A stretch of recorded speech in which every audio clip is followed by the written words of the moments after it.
Yun ay sumapagpalang araw na naman po mga kalingap, mga ka-business. At yun, for today's video po ay gawan ko ng reaction itong isang upload video nitong si Kalingap Rob. At ito nga po itong patungkol dito kay Joby. Pero bago po tayo magsimula ng ating reaksyon mga kalingap, mga ka-business, ay syempre patuloy lang po nating suportahan ang ama ng kalingap na si Kuya Bal Santos Matubang. At syempre ganoon din po itong si Kalingap Rab at ang may bahay nitong si Kuya Bal Santos Matubang na walang iba nga po kundi si Ate Edna Vlog.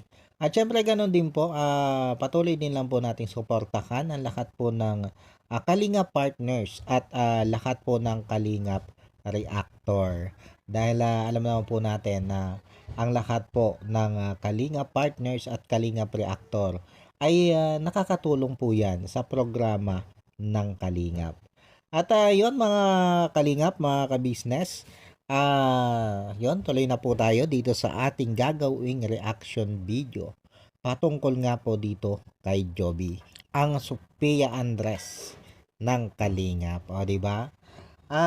Alam niyo po mga Kalingap, mga ka-business, itong si Joby, isa talaga ito doon sa nagustuhan kong tinulungan itong si Kalingap Rab. Kasi kung mapapanood niyo itong si Joby, napakasimple lang niya, napakasimple lang niyang kabataan. 'Di ba mga Kalingap? At yun, bukod nga sa talaga namang ikangay ang king kagandahan nitong si Joby, ay may angking kasipagan din itong batang ito. At saka madiskarte sa buhay itong si Joby. At yan, kita nyo naman niya na yung mga nagiging tulong sa kanya ng kalingap ay hindi naman talaga niya sinasayang. At yan nga, nakita naman natin na meron na siyang munting negosyo.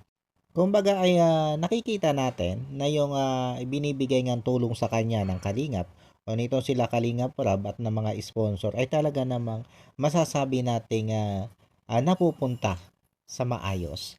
At yun nga, makikita natin na pinag-iingatan at pinauunlad nitong si Joby yung mga tulong na natatanggap niya. At isa itong magandang katangian para sa akin ng isang beneficiary.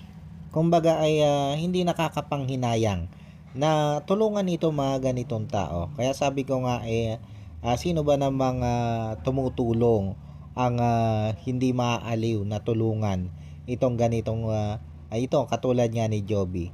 Kaya sabi ko napakaswerte din naman ng mga nag-sponsor dito kay Joby kasi nakikita nila na yung ibinibigay nilang tulong ay hindi nasasayang.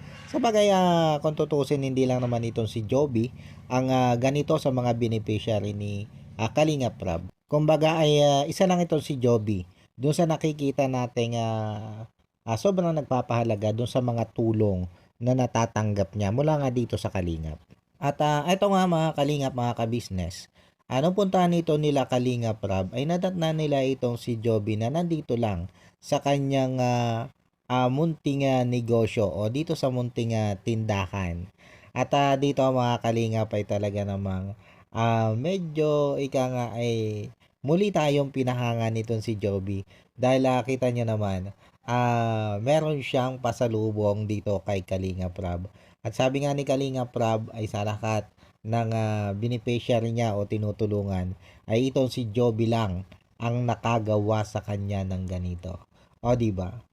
Pero kung tutuusin mga kalingap, mga ka-business, yung binigay na pasalubong ni Joby, hindi naman ganun yan kahalaga para dito kay Kalingap Rab. O yung mga items na ibinigay ni Joby dito kay Kalingap Rab, hindi yan ganun kahalaga kay Kalingap Rab.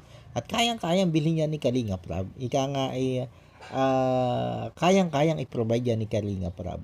Pero ang importante kasi doon mga kalingap, mga ka-business, ay yung yun ay ipakita mo na mahalaga sa iyo o naaalala mo itong taong tumutulong sa iyo. Kumbaga nabibigyan mo ng pahalaga. Malaking bagay yan. Malaking bagay yan para sa isang katulad ni Kalinga Prab. Kasi kung ako halimbawa yung nasa kalagayan ni Kalinga Prab, aba, siguradong mapapawaw ako ng sobra. dito sa ipinakita sa aking ugaling ito ni Joby. 'Di ba mga kalingap, mga ka-business? Kumbaga nakakataba ng puso na maalala ka ng iyong beneficiary kahit sa mga simpleng bagay lang. Kahit sa ganitong simpleng pasalubong lang. Kaya sabi ko nga, nakakahanga ang attitude na ito ni Joby. Kaya naman dahil nga sa meron pasalubong ito si Joby para dito kay Kalinga Prab. Kaya naman ito si Kalinga Prab ay may naging pasalubong din dito kay Joby.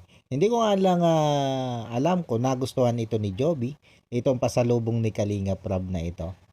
Dahil ang pasalubong niya dito kay Joby ay ito nga, walang iba kundi itong si Ryan. Di ba mga kalingap? Pero alam niyo mga kalingap, mga ka-business, isa din ito sa hinangaan ko, si Ryan. Kasi itong si Ryan, may taglay din niyang kasipagan, itong batang ito. At mabait din siya. At nakita din naman natin na may pagka-responsable din itong batang ito. Di ba mga kalingap? Panganay ito sa magkakapatid eh. Kapitbahay lang ito nila Kuya Robin. At di ba na-link nga yan doon sa isang love team ng Kalingap. At yan, alam naman natin kung sino yon. At yan nga, tinuloy-tuloy nila Kalingap Rob ang pagtulong dito kay Ryan. At isa nga ito doon sa hindi lang basta kasama siya sa Kalingap team, kundi isa yan sa beneficiary din nito sila Kalingap Rob at isa sa pinag-aaral nitong si Kalingap Rob. At yung patungkol naman dito sa parang pagpa-partner dito kay Joby at dito kay Ryan. Para sa akin na alam nyo mga kalingap, mga ka-business, tama itong si Kuya Bobby, si Kuya Bobby TV. Kung sakali na itong si Ryan ay talagang magkakaigi sila nitong si Joby sa hinaharap dahil sa panahon ngayon mga kalingap, mga ka-business sobrang babata pa nito mga ito kumbaga ika nga hanggang sa yan love team lang muna sila pero syempre hindi din naman papayagan yan nila Kalingap Rob na hahantong na agad doon sa malalim na pagtitinginan o relasyon, di ba? Pero kung sakasakaling nasa tamang edad na sila at talagang sila yung magkakamabutihan, tama si Kuya Bobby na ang swerte nitong si Ryan. Ang swerte nitong si Ryan dito kay Joby kasi nga nakikita natin na itong si Joby ay hindi nga lang malaanghel ang itsura, kundi itong si Joby ay yan nga, madiskarte, masipag, at saka nakikita natin na talagang responsable itong si Joby. Kaya naman alam natin, mga kalingap, mga ka-business, na may magandang future itong hinaharap. At saka isa pa mga kalingap, mga ka-business, nakita naman natin na mataas din yung pangarap nitong si Joby na yun nga makatapos sa kanyang pag-aaral para na rin may ahon sa hirap ang kanyang pamilya. At saka isa pa mga kalingap, mga ka-business, ang napansin din natin dito kay Joby ay yung hindi siya yung tipo ng kabataan na ay yung pala barkada, pala tambay kung saan-saan. Kumbaga, yung halip na itatambay niya ay eto, dito niya igugugol sa kanyang munting business. Bihira ang mga ganyang kabataan sa ngayon. At ito yung mga kabataang masasabi talaga natin na may mataas na pangarap sa buhay. Sila yung mga kabataang alam natin na talagang may mararating. Lalo na nga't yan, nandiyan sila Kalingap Rob, andiyan ang buong Kalingap para suportahan siya. Para tulungan siyang makamit ang kanyang mga pangarap. At tiwala naman tayo. Tiwala naman tayo mga kalingap, mga ka-business, na matutupad ni Joby o makakamit ni Joby ang kanyang mga pangarap na ito. Kasi may puhunan na siya 'di ba? Meron na siyang sipag, meron na siyang tiyaga, meron na siyang diskarte sa buhay. Tapos yung pagiging responsable pa nga niyang anak. Napakaganda ng puhunan nun para sa pag-unlad.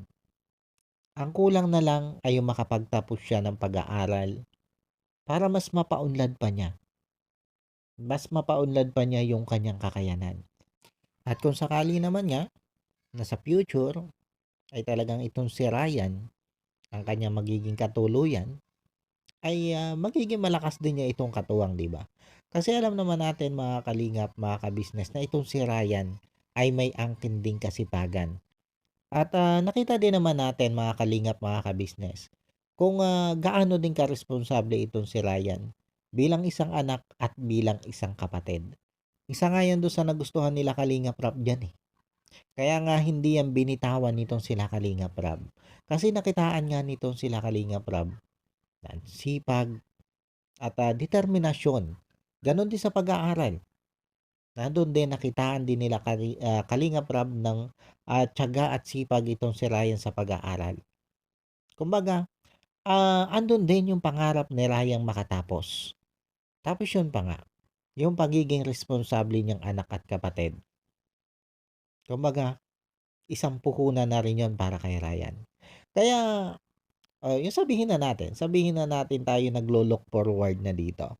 Pero yung kasi yung nakikita ko mga kalingap, mga kabisnes na kung sakali, hindi naman natin sinasabing sila na talaga o sila na yung magkatuluyan. Siyempre, mga bata pa nga sila at marami pang pwedeng mangyari. 'Di ba? Pwede pang makakilala itong si Joby na mas higit kay Ryan at pwede ding makakilala itong si Ryan ng higit pa kay Joby. O kung hindi man higit kay Joby, makilala ni Ryan ay yung yun yung magugustuhan niya. At ganoon din nga itong si Joby. Pero ang sinasabi ko dito, mga kalingap, mga ka-business, kung sakasakali, kung sakasakaling talagang sila yung nakatakda, ika nga, ay nakikita ko dito mga kalingap, mga ka-business, na may maganda silang magiging future. Kasi nga, may pagkakaparehas sila eh. Mula dun sa pangarap, sa sipag, sa tiyaga, sa diskarte, at dun sa pagiging responsable. May similarity silang dalawa. Kaya sabi ko nga, ang gandang tandem nito. Mapalabti man o yung sinasabi ko ngang mauwi man sa totohanan. Kumbaga napakaganda ng tandem nitong dalawang ito. Tapos napansin ko din dito mga kalingap, mga ka-business, na ito si Joby ay alam nyo yung parang komportable na rin siya dito kay Ryan. Kasi kita nyo, ito nga, di ba tinulungan ni Ryan ito si Joby doon sa pagluluto, doon sa burger, di ba? Habang sila nagluluto, pinagmamasdan ko yung dalawa, pinapakinggan ko yung usapan nila. Parang palagay na sila sa isa't isa. 'Di ba? Sabi nga ni Joby, nung pinababaligtad niya kay Ryan yung itlog, tapos parang hindi alam ni Ryan yung gagawin niya. Sinabihan siya doon ni Joby na puro landi lang daw yung alam ni Ryan. Kumbaga gano'n siya kakomportable. Nasabihan si Ryan ng gano'n. 'Di ba? Para alam niyo yon yung sabi ko nga itong batang ito si Joby, sa tingin ko ay may pagka-prangka ito. Hindi pa lang niya naiilabas talaga yung pagiging prangka niya. Kasi nga, maaaring nahihiya pa siya. Nahihiya pa siya dito kay Kalingap Rab. Pero alam nyo, mga kalingap, mga ka-business, pagtagal nito, mai-vlog lang ito nila Kalingap Rab ng mas malimit. Tingnan nyo, lalabas at lalabas ang pagiging prangka nito. At para sa akin mga kalingap, mga ka-business, hindi masama yung pagiging prangka nitong si Joby o yung hindi ba masakit sa dibdib pag narinig mo yung pagiging prangka niya. Dahil alam nyo yung pagka-prangka nitong si Joby, kung narinig nyo yung mga sinabi niya kay Ryan, andun yung lumanay ng kanyang pagsasalita. Parang alam mo yun, nandun yung lambing niya sa kanyang pagsasalita. Yung pagdi-deliver niya ng salita, napaka-smooth. Pero, real talk. 'Di ba? Kaya, para sa akin nakakatuwa. Nakakatuwa yung pagiging prangka nitong si Joby. Kumbaga hindi siya yung, 'di ba may mga taong prangka na masakit pakinggan yung mga sinasabi. Kasi bukod nga sa pagiging prangka ay, yung pagkaka-deliver ng salita ay medyo parang ika nga ay, direktang bumabangga sa damdamin mo. Pero itong si Joby, iba, iba yung pagiging prangka niya, eh. Kumbaga yung pagre-real talk niya ay alam niyo yung pag-de-deliver nga niya ng salita ay smooth lang, hindi ka masasaktan at, bigla ka na lang na mapapaisip na, oo nga 'no, tama yung sinasabi niya. Kumbaga yung paraan ng paprangka niya ay, idinadaan niya sa biro. Yung bang, sinasabi ng karamihan na birong totoo. Kaya halip na masaktan ka ay, matatawa ka na lang at 'pag na-realize mo kung ano yung ibig niyang sabihin, ay andun na matatauhan ka din. Gano'n ang, nakikita kong, katangian ng pagiging prangka nitong si Joby. Kaya nakikita kong, ugali nitong si Joby, bagay na bagay siya dun sa kanyang look. Yung pagiging maamo niyang look, bagay na bagay. Kasi yun nga, sabi ko nga kanina, yung pagiging prangka niya ay, yung napakalumanay lang niya magsalita bagamat, ika nga real talk pero malumanay, nakaangkop dun sa kanyang itsura, dun sa kanyang malaanghel na itsura. 'Di ba mga kalingap, mga ka-business? At, ito nga po mga kalingap, mga ka-business, after nitong, kulitan nitong si Ryan at ni Joby at, after din na makapagluto itong si Ryan at si Joby ng, burger na eto nga po minerienda nitong sila Kalingap Rob at, nitong, buong team na kasama ni, Kalingap Rob ay, ini-announce na po o, sinabi na nitong si Kalingap Rob dito kay Joby kung ano nga ba ang kanilang pakay kung bakit sila ay nandoon. At, yun nga po mga Kalingap, mga ka-business. Ah, Binigay nitong si Kalingap Prab yung halagang, ₱90,000 na pambili nitong, lupa o lote na pagtitirikan ng bahay nitong sila Joby na nagmula doon sa isang butihing sponsor na si Tita Lot. At, ang banggit nga po nitong, nanay ni Joby ay, ang bibili na lang nilang lupa ay yung nandun sa kanilang, dun sa may likod lang. Dahil, sabi nga nung nanay ay mahirap kasi yoong, magpalipat-lipat ng lugar. Kasi, oo nga naman mga kalingap, mga ka-business, na kung sakali na lilipat kayo ng lugar ay panibagong simula na naman nga. Ay dito nga naman sa lugar na ito ay kabisado na nila at kilala na rin sila ng, mga tao dito. Isa pa, ito nga, meron na rin silang, munting negosyo dito, ito si Joby. At, sayang din naman nga kung lilipat sila ng lugar ay, siyempre, yung panibagong simula, panibagong, pagpapakilala sa tao. Samantalang dito ay may mga customer na siya, kilala na siya, 'di ba? Sayang din naman nga. At saka, ako para sa akin mahirap din naman talaga 'yon, yung, lilipat kayo ng, ibang lugar kasi 'yun nga, panibagong pakikisama, 'di ba? Kumbaga panibagong pag-a-adjust. Kaya okay din yung, naging desisyon ng, nanay ni Joby na 'yun na nga lang daw pong, nasa 'yun likod bahay na lupa, 'yun na lang yung kanilang bibilhin, oh, 'di ba? At, 'yun nga mga kalingap, mga ka-business, nung, maibigay na nitong, si Kalingap Rob yoong, pera na galing nga po dun sa sponsor ay, talaga namang, lubos-lubos ang pagpapasalamat nitong si Joby at nitong, nanay nitong si Joby doon sa, sponsor nga na nagpaabot ng ganito kalaking halaga na yun nga pambili ng, kanilang lote o nung lupa na pagtitirikan ng bahay. At, gano'n din yung pagpapasalamat nitong, si Joby at nitong nanay ni Joby dito kay Kalingap Rob. At, yun nga, biruin mo nga naman, ah, saan mo ba naman mapupulot yung halagang ₱90,000 na ipambibili mo ng, lote na matitirikan ng iyong bahay, 'di ba? At, salamat din talaga sa mga, butihing sponsor nitong, Kalingap katulad na ito nga, nitong sila Kalingap Rab, na talaga namang handang tumulong doon sa mga kababayan nating higit na nangangailangan katulad nitong si Joby. Kaya napakalaking tulong niyo po. Napakalaking tulong niyo po para sa isang katulad ni Joby at sa mga marami pang mga kababayan natin na higit na nangangailangan na eto nga po na i-vlog nito sila Kalingap Rab.